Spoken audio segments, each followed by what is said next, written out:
Okie dokie. So this is Pilates for shoulder mobility and shoulder strength. So there'll be exercises that do a bit of both. There'll be exercises that just do one, just do the other. So coming down, you're going to come into just the all fours chest stretch. So I can do facing, and I'm going to go to the side and sit myself in that all fours position. When I'm in the all fours position, I can have those hands much closer together, and I can sweep, pause, and sweep. So this is a classic chest stretch on its own. So hands are together, gaze is sort of down in front of you, and you're opening. Pause and open. And you can see from my own availability through this shoulder what's available to me. I may or may not be lifting at the same height. I may or may not be looking up. So you're just going to take a nice big inhale when you're together and exhale. So keep repeating the reps. And should you want it, you can stay out there and hold. Breathing in, breathing out. Pause, come on up and hold. And a great place just to go to after that, and another version of chest stretch, if you didn't know it, is basically your child's pose. So knees wide, hands a little wider, a little longer through the torso. If you can do it by pulling the tailbone down to your bottom and just reach out. And you can stay up if that's more appropriate for you, or you just gently does it, fold and fold. Soften into the elbows, soften, soften, soften. And I'm just going to come to the side because we're going to stretch through those shoulder blades if we do the tucking version of this. So tuck and lean back. So you lift up, you swap sides, you tuck the hand underneath. So let me just move over a little bit so you can see my hand. So hand is out for the left, the right hand goes under, and I pull back, trying to keep the equal pressure of both bottom cheeks going towards my heels. I breathe in, I breathe out, we drop down. We inhale up, and we exhale. Same as everything else, although I'm going to show you, maybe I show you 5, maybe I show you 10 reps. It really doesn't matter because it's a stretch and release. You just carry on. If you need to pause this video, you do. I'm just going to finish on this one. And then as I mentioned, we're going to come into both releasing and strengthening. So we've done 2 for the releasing, the chest and the back. Now we're going to work the chest and the back, but it's more so the back, it's more so the core, and it's a real classic Pilates exercise and a nice pared down one, yet you ramp it up from within. So the idea is to be able to keep, so it's an all fours balance. The idea is to keep like a ruler, a book, if you want to put a book or a ruler, but keep it across the shoulder blades and then across the hips, and both of those staying exactly where they are rather than lifting and moving when you lift and move the legs. Just means that your core is really strong. The idea as well is to not round the shoulders, not tuck the tailbone, and have a very strong spine. So although it seems easy, there's a lot to be involved with, and it's a real lovely base exercise to go to other places. So you could be here, if you can see, I've just adjusted to the cheeky posture. So I've just put the lower back arch in. No. So it isn't this, but it's pushing out through these shoulders, that the shoulders themselves, the arms, all the way down to the wrist, all the way down to a strong hand span, is exactly that, strong. That would be loose and floppy. This is where I'm strong. Push the chest out through the back. And then the same, you'll just do that for the hips. They will kind of come on in line as well. So from here, you can't obviously see, I've got a maybe slightly tighter top, but I'm pulling my tummy button into the spine. I'm drawing down the tailbone, and you can take some nice big deep breaths here.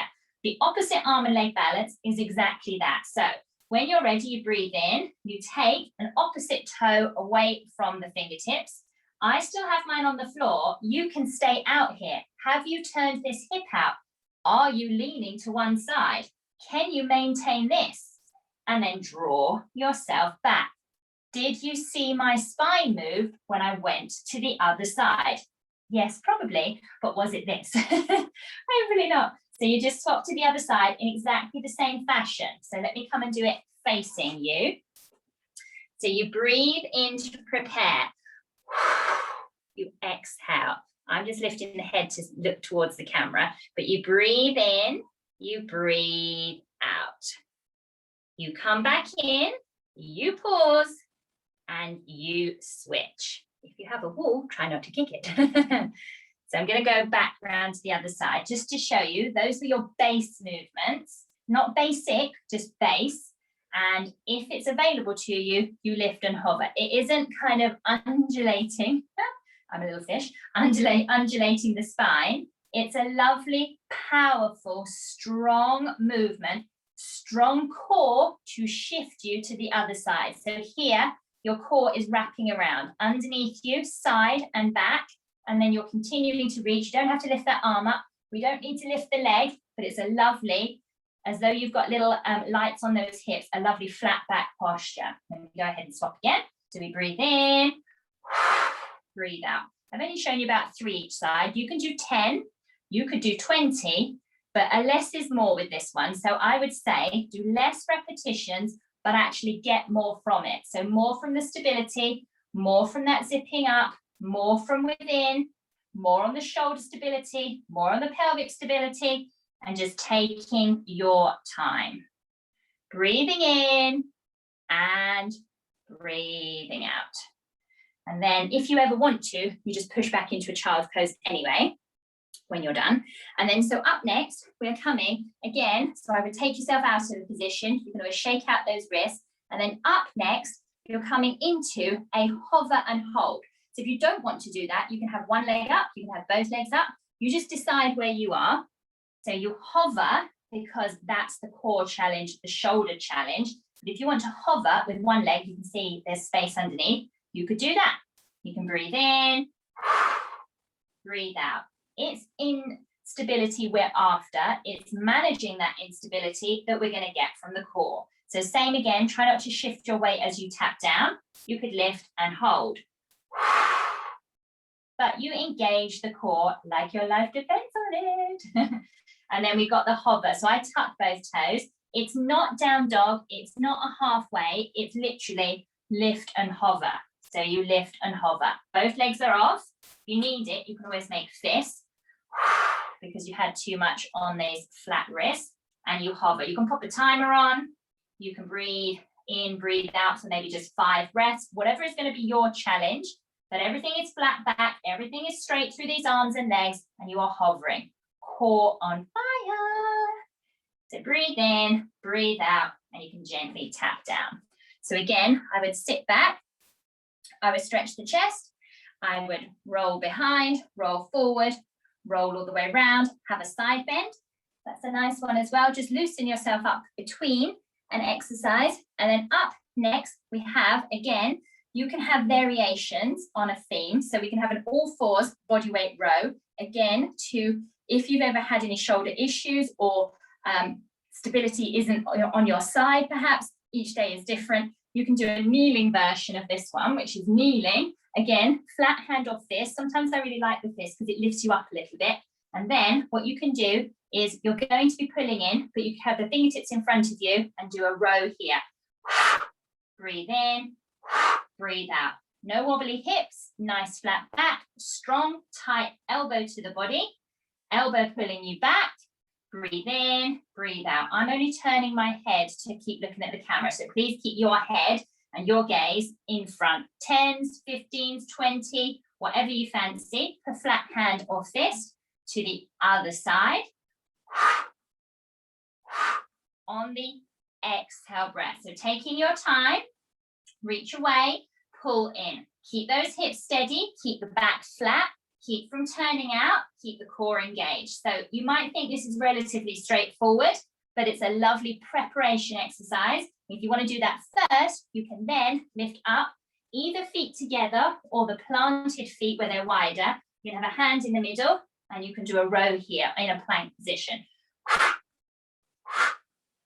4, 5, 6, 7, 8, 9, 10. Flat hand, strong. So strong, strong line. Reach and pull. It's not a rotation. That would be a different exercise. Both hips face down. Reach and drive. Crunch that elbow into the side. Squeeze underneath the armpit.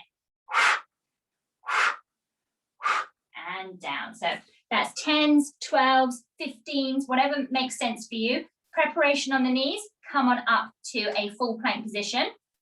Excuse me. And then what we're going to come is to a supported side plank, and you can have a kneeling version, and you can also have any other variations from there, because this in itself is a shoulder exercise because you're supporting. So if you've got a mat, or you can line yourself up against something, please do.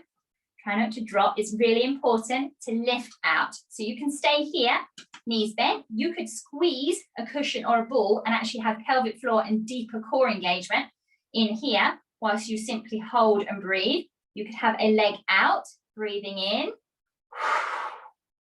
breathing out. You could have both hips up. You could have both hips up and out.